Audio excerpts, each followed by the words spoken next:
The rumors started swirling this weekend that Brandon Aiyuk had requested a trade, and then his agent came out and denied everything. I want to say this. First of all, I don't believe that Brandon Aiyuk requested a trade. Everything I've heard is he wants to be a 49er. He has a certain number in his mind. I don't know what that number is. And the San Francisco 49ers also don't plan on trading him. So I don't expect Brandon Aiyuk to go anywhere. I never have. When the trade thing came out, I thought, okay, maybe it's possible he's unfollowed the team on social media. I guess that could be true. And I'm not saying that it did happen or it didn't happen. I'm leaning towards it didn't. But if it did happen, his agent coming out and saying, hey, this certainly didn't happen. You've got to get better sources. One thing to keep in mind, you can go through his agent's Twitter, and around 2020, his agent gave credit to John Lynch for being a big part of why he has the career that he has. John Lynch is essentially his mentor. So even if a trade request had happened, this agent being menteed, I guess, by John Lynch tells you that he probably would come out and do damage control. That being said, I am not making the case that he did request a trade. I'm not saying that his agent is lying. I'm just simply saying understand who this agent is. He's obviously going to do what is in the best interest of Brandon Aiyuk. That's what he's paid to do. But at the same time, if he can scratch the 49ers back and do a little bit of damage control for John Lynch, he would certainly do that as well. So I want to be clear about that. But everything I've heard is that Brandon Aiyuk is going to stay a 49er unless something crazy happens. So what would crazy be? Well, I mean, if there's a number that Brandon Aiyuk is simply unwilling to budge from, I would say that would be pretty much what the crazy is. Or if he's like, listen, I expect X amount of targets. I want to be the number one weapon. I'm not budging from that. Maybe that would be a crazy request. I don't think any of those things are going to happen. But one thing that did happen today that kind of gives us a little bit of a behind the scenes peek of Brandon Aiyuk and what you might expect him to get paid. Devontae Smith, Philadelphia Eagles. Interestingly enough, after just 3 years in the NFL, got his contract extension, and it amounts to roughly $25 million a year. So the question is, how much better is Brandon Aiyuk, or is he better than Devontae Smith? I think first thing you're going to say is, yeah, of course he's better than Devontae Smith. But when you look at the numbers for the last 3 years, they're the same age, by the way, they've been almost identical down to the yardage, everything. Now, Devontae Smith has a little bit more catches, a little bit more targets. But if you were to take the yards per catch average from Brandon Aiyuk and add in the catches that Devontae Smith has, you would still roughly have the same numbers. Now, I think the thought is that Brandon Aiyuk is ascending. You look at his last year compared to Devontae Smith, there was certainly a gap there.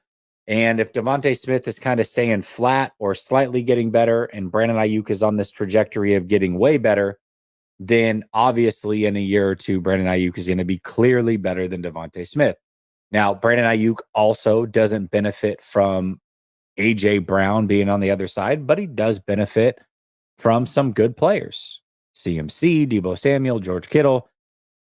So let's assume that the floor now is $25 million for Brandon Aiyuk. The number that I've always said that I would expect for Brandon Aiyuk is around $27 million. I think that's fair. I don't think I would go much above that, maybe around $28 million max, but that's where my ceiling would be. And I think the 49ers have to have had budgeted for at least $25 million, which is now the new floor. So we know the floor is $25 million because Devontae Smith, roughly the same stats as Brandon Aiyuk over the last 3 seasons, just got $25 million. And I would say the ceiling isn't much higher than that. 25 to 27 million is probably what we're going to expect. And I think the 49ers are probably budgeting for that. Now, the Eagles, interestingly enough, are in a similar situation to the 49ers where they have another really high paid receiver. They've got a quarterback that's been paid. They have some other players on the team that are highly paid as well. So how come they're able to afford it and shouldn't the 49ers be able to? Well, yeah, certainly that is the case.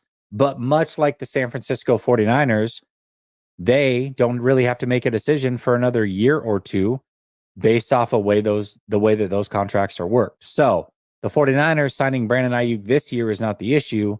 It's next year when he makes more money and Deebo Samuel is making more money that they have to make a decision. So the Eagles are in a very similar situation when it comes to their wide receiver room. 49ers certainly can make it work. I expect that they do make it work. Now, the last option is Brandon Aiyuk possibly playing on his fifth-year option. I think that would be a disaster. Really, the precedent that was set not only was the floor as far as the price that Devontae Smith just got, but it's also that he got paid after just 3 years in the league. Also a first-round pick. They easily could have waited a year and put him in a situation like Brandon Aiyuk where he's going into that fifth-year option, what have you, but they decided to do it after just 3 years. So if the 49ers say, hey, Brandon, we want you to play on the fifth-year option, now Brandon doesn't have a lot of leverage. He's eventually going to have to play if he wants to accrue the year. I understand that. But I think that that would be operating in bad faith, not just based off of Devontae Smith, who got paid after 3 years, but also the precedents that the 49ers, as E. Kim has stated, has set, which is, hey, you go into that final year. That's when we traditionally work on contracts. I think that's also why you are hearing rumblings that the 49ers are working on a contract, possibly with Deommodore Lenoir as well, which I think is a good move. So I don't expect Brandon Aiyuk to play on his fifth-year option. I don't expect him to get traded. I'm not saying let me say this. I would say it's more likely that Brandon Aiyuk gets traded than him playing on that fifth-year option. I don't think either is a high likelihood, though. I think Brandon Aiyuk will be here. I think that number has always been around 27 million, and that's what I would expect. So we will see.